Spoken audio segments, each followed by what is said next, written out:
Hi guys, and welcome to the Stephen King Sematary Club.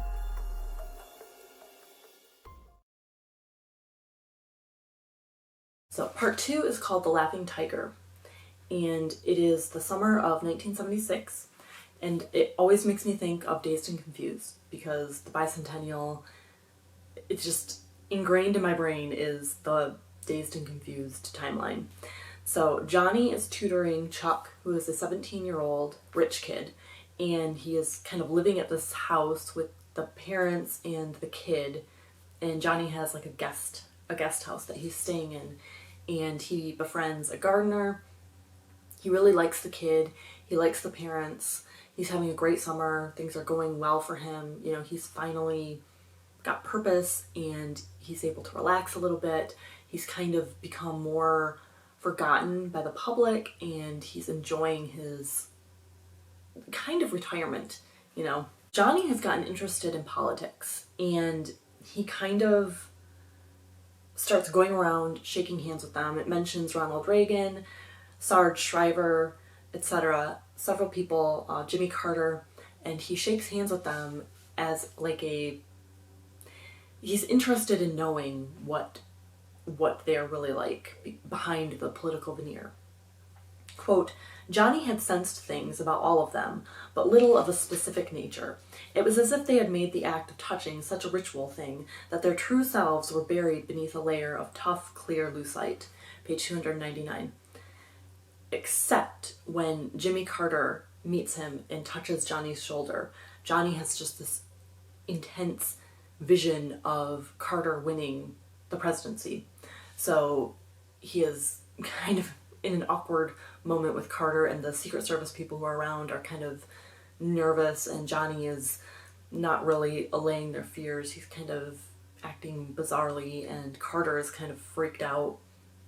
And it's just a very interesting scene because we know that Carter is going to win, so Stephen King uses that to his advantage. And Johnny, for the first time, sees Greg Stilson. He is on a segment that Walter Cronkite is doing, and his big thing is he wears a construction helmet and he throws hot dogs into the audience. Like, that's his shtick.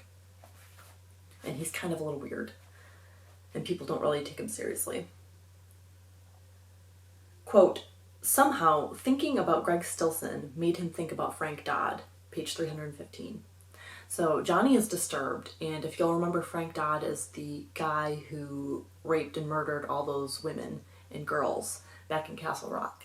And Johnny just does not like the feeling that he gets whenever he sees Greg Stilson. So he decides he needs to meet this man and kind of either see if he's a really bad guy or, you know, accept that he's not, but get confirmation either way. Quote, one more politician for his collection. Some people collected stamps, some coins, but Johnny Smith collects handshakes. Page 317. And he decides that he's not going to go to this rally, but then he kind of, on autopilot, ends up going to this rally. And, you know, he doesn't really want to know, but he wants to know. Quote, hadn't he been looking all along for the political equivalent of Frank Dodd? Page 317. So he does feel like he has an obligation to, you know, look out for a really corrupt, really bad politician. So he's at the rally and he shakes Stilson's hand, and there's just abject terror in Stilson's eyes. And he obviously doesn't know the future, but he knows that something is really wrong when Johnny touches him, and Johnny is just so disturbed that he can't deal with it and he passes out. Johnny wakes up and he's being questioned by a guy who is part of the FBI and the local sheriff. They had carted him off to the police station to talk to him and to get him out of the crowd. And they're curious. They're like, well, what happened, you know? And Johnny is very closed-mouthed about it. He doesn't really want to discuss it because he's going to sound crazy, you know, no matter what he says. No one's going to believe him, and they're just going to think he's an insane guy. It's mentioned that Chuck is going to go to Stovington Prep, which is yet another reference to the school that Jack Torrance taught at. And I just love that Stephen King drops these little Stovington Prep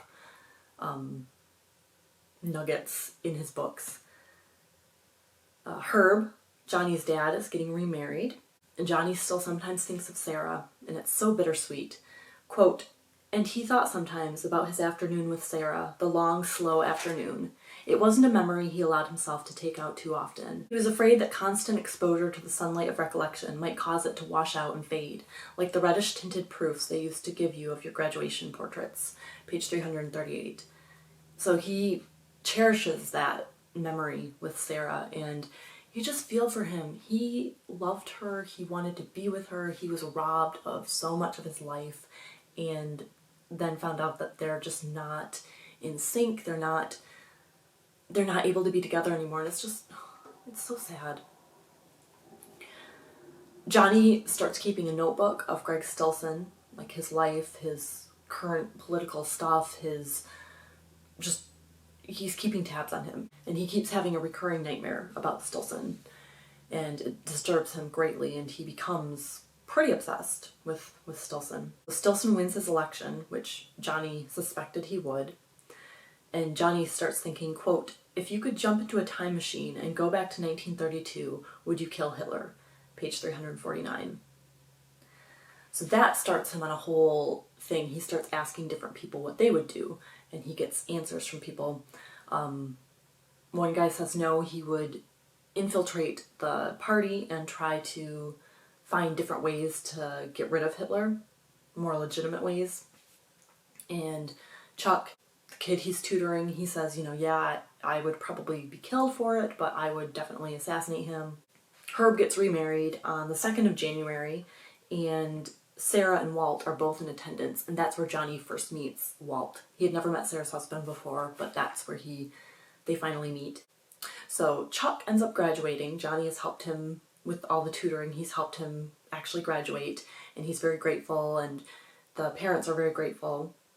And when they are at this garden party celebration type thing, Johnny hugs Chuck, and he has a completely insane vision of people burning to death in a restaurant.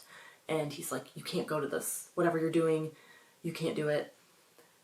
You'll die. You will burn alive. You will die." He causes a scene. He finds out that there's a post-graduation dinner, kind of almost like a country club event, and the students all go to this one restaurant, and they drink and they party, and it's going to be struck by lightning. Johnny has foreseen this. It's going to be struck by lightning, and people are not going to be able to escape in time, and a lot of people are going to die. So he is so freaked out. Chuck says, "Fine, I won't go." He and his date stay, and they decide to have a party of their own at Chuck's house. The parents go along with it, and Chuck is like, "Well, we'll try and convince some people." They get about half the people to go to their party instead of the one that Johnny says is going to be a death trap. Everyone thinks Johnny's crazy, and everyone is not really expecting any kind of event to occur, and all of a sudden a news bulletin interrupts saying that there was a fire at the place that Johnny saw. It's called Kathy's, and it killed at least 75 people.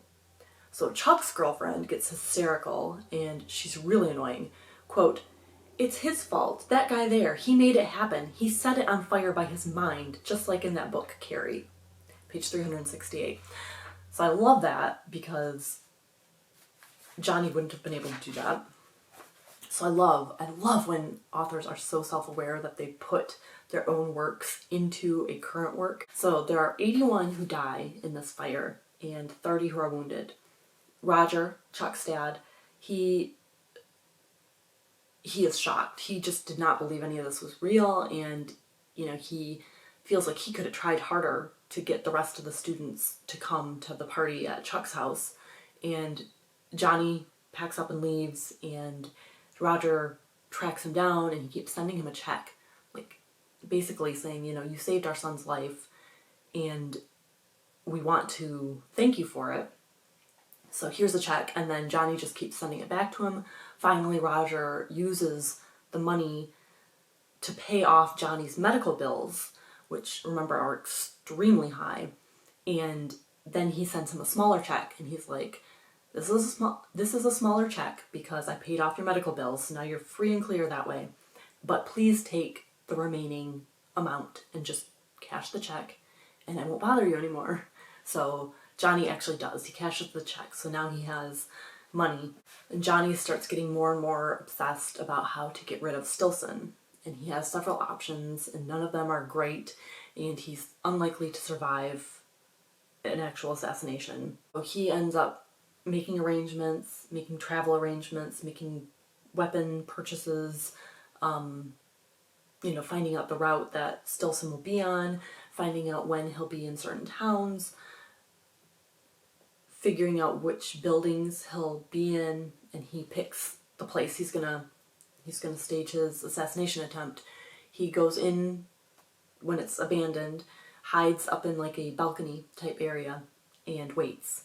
And before Johnny does this, he mails out some letters to his father, to Sarah, and he thinks, quote, "Why did God have to have Johnny Smith to do his dirty work? It wasn't his responsibility to save the world. That was for psychos, and only psychos would presume to try it." He suddenly decided he would let Greg Stilson live and spit in God's eye. Page 389. But we know that Johnny doesn't.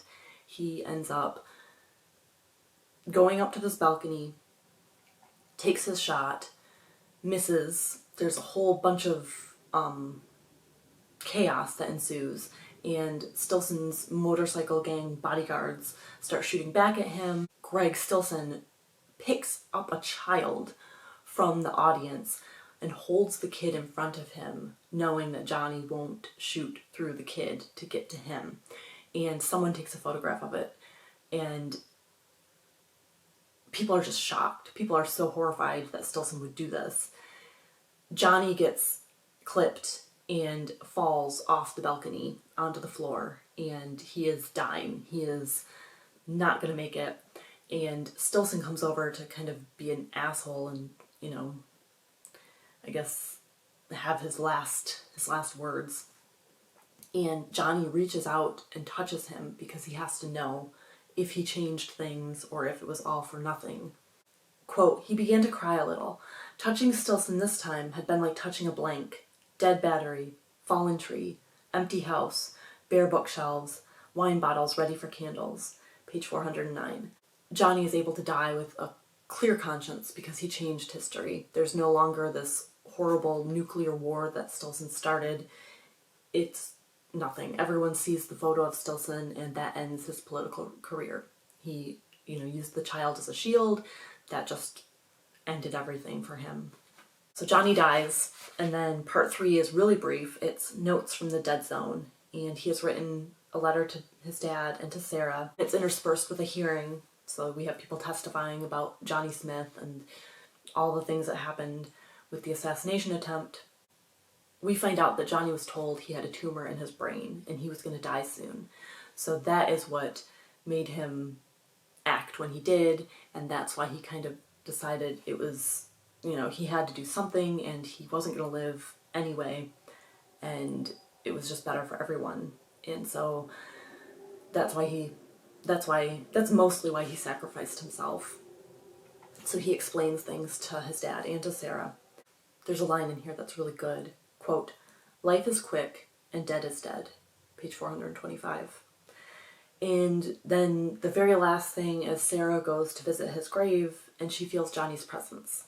And it's just such a sad end, a bittersweet end, I don't know, there's just so much sense of loss, so much sense of pain, and you really feel for Sarah, you really feel for Johnny. Their entire lives were upended, and it just makes you cry. It makes me emotional.